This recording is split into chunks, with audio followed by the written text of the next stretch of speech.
السلام عليكم ورحمة الله وبركاته. بعد تحية الإسلام لا يحلو الكلام إلا بالصلاة والسلام على خير الأنام سيدنا محمد عليه أفضل الصلاة والسلام. كالعادة ثانية من وقتكم ونصلي على الهادي المختار. اللهم صل وسلم وزد وبارك على نبينا محمد وعلى آله وصحبه أجمعين. انت وهذيك بنت، هذيك تحت التراب وهذيك ميتة بالحياة. قصتنا لليلة صارت في القروين. رؤيا ومريم أخوهم رضيع يلعبوا قدام الدار. أمهم روحت مع الخمسة متاع العشية من الخدمة، اتصدمت تلقى ولدها الصغير البيبي وحده قدام الدار. لحظات وهي تلوش تلقى مريم بنت 16 عام. سألتها على أختها رؤيا، قالت لها راني خليتها تلعب قدام الدار، كيف خرجت ملقتهاش، وراني كنت في دار عمي نلوج عليها. البيبي نلقاه في الشارع برا، ونلقى ديال تطيس تاكل في طرف الدجاج برا، نلقى الخضرة بكرتها، ونلقى الدنيا كاملة هي، ولقيت له رؤيا. بديت ننادي يا رؤيا يا رؤيا يا رؤيا، ما لقيت حد. طلعت للجيران نسأل فيهم، وجار الجار قال لي هذه قولي ما جاتنيش. لا كيكا وراجع ونلقاها في النهج من هكا، نهج شرقي. قلت لها وين كنت؟ قالت لي كنت نلوج على رؤيا. وين هي اختك؟ قالت لي راهي نلوج عليها ما لقيتهاش. وين كنت؟ قالت لي كنت حدا عمي نسأل على رؤيا ومشيت. الجيران الكل سمعت وبداو يلوجوا على رؤيا لكن ما لقاوهاش. 9:30 متاع الليل بوها محمد وخطيب بنته محسن علموا الشرطة. والتحريات بدات على خلفيه معناها فقدان الطفله الصغيره رؤيا ذي اللي عمرها 4 سنوات. دونك منطقه كامله فزعت، منطقه المتبسطه هذه على مشارف مدينه القيروان فزعت وخرجت الناس الكل تلوج بعد ما تم ابلاغ الوحدات الامنيه انه الطفله هذه تقريبا عندها 4 أو 5 ساعات ما رجعتش للمنزل نتاعها. دونك الوقت هذاك فما شكوك معناها تحوم حول اختفائها.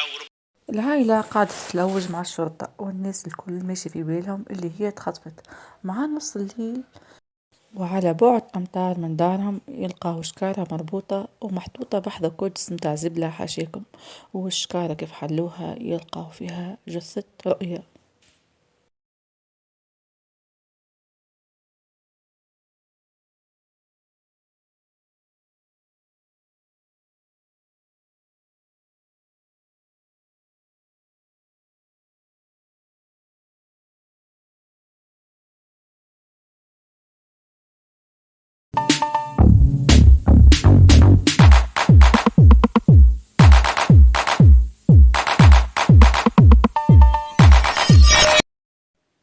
رؤيا يلقاوها ميتة وعليها أثر عنف في وجهها في راسها في بدنها. العائلة ما شكت في حد.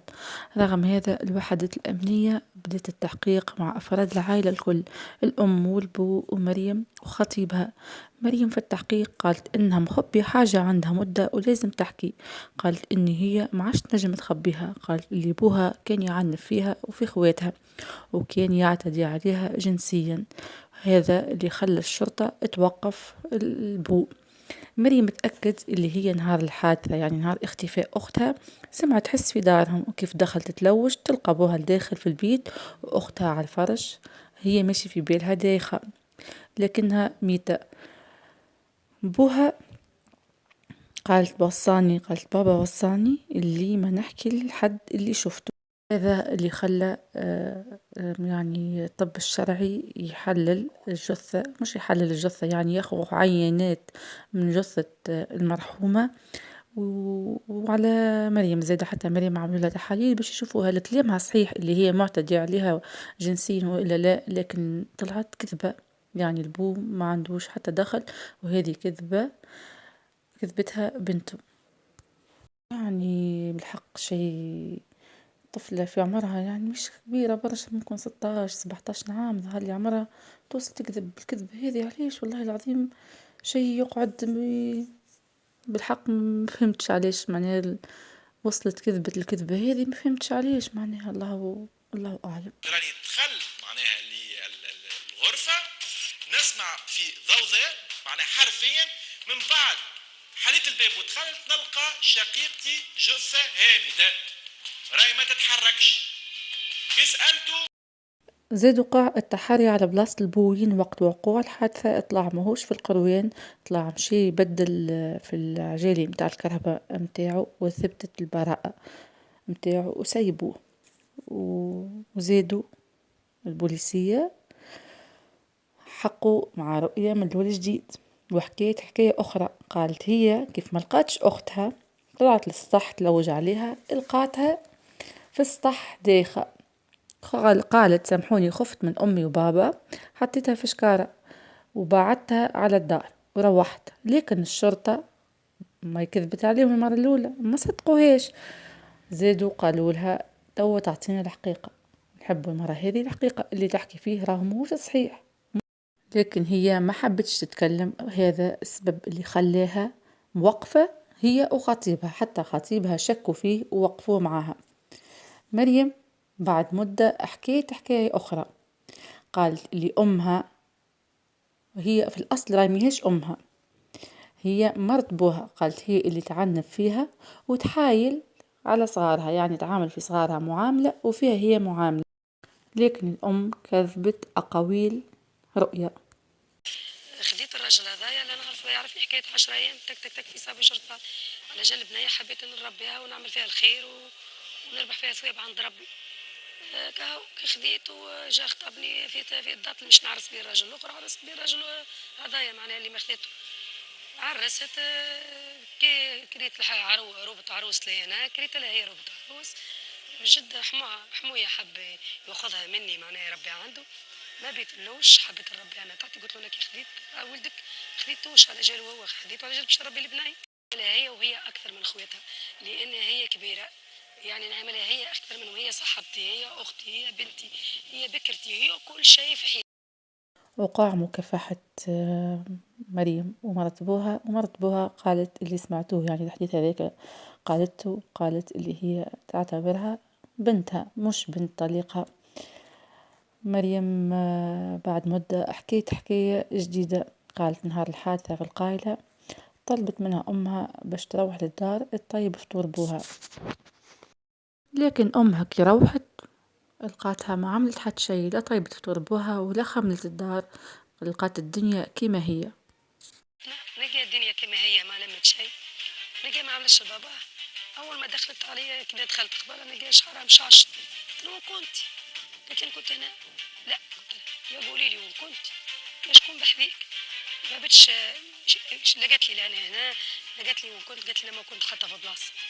قلت لها انا ما بيش نصدق، لقيت قصبه قدامي، اختفت لقيت قصبه قدامي نزفت بها نزفتي ورؤيا ريقده فوق الأم قالت شكيت اللي هي جابت خطيبها للدار، قلت لها يا أخي كنت معه هو، قالت لها ماني نبهت عليه، قلت لها ما يجيش للدار في غيابي. مريم قالت لها راهو ما كانش بحذايا. قالت تغششت عليها وحاولت مريم ترضيني كما كنتوا تسمعوا، لكن الأم قعدت متغشة ومشيت عليها ومشيت تخدم، يعني خليتها ومشيت تخدم على روحها. الأربعة متاع العشية روح بوها يلقى ولاده يلعبوا قدام الدار، ومريم في الكوجينة قعدت حداهم شوية وخرج. قالت ما بعد ما خرج بابا أختي الصغيرة قلقتها يعني وترت لها أعصابها، قالت خنقتها بالمخدة. أول ما نحيت المخدة لقيتها دايخة، لكن هي ميتة ميهاش دايخة، يعني هي ما زلت ميهاش فاهمة الحكاية.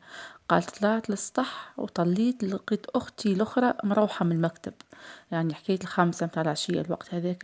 قلت لها إجا عاوني على تفريغ الشكارة متبابس، فرغوا الشكارة متبابس فيها الدبابيس، فرغتها وحطيت فيها اختي بنتي الصغيره اللي عمرها 8 سنين، روحت من القرايه الخامسه فرغت معاها الشكاره، قلت لها اقعدي في قدام الدار لين نعبي البوبيل.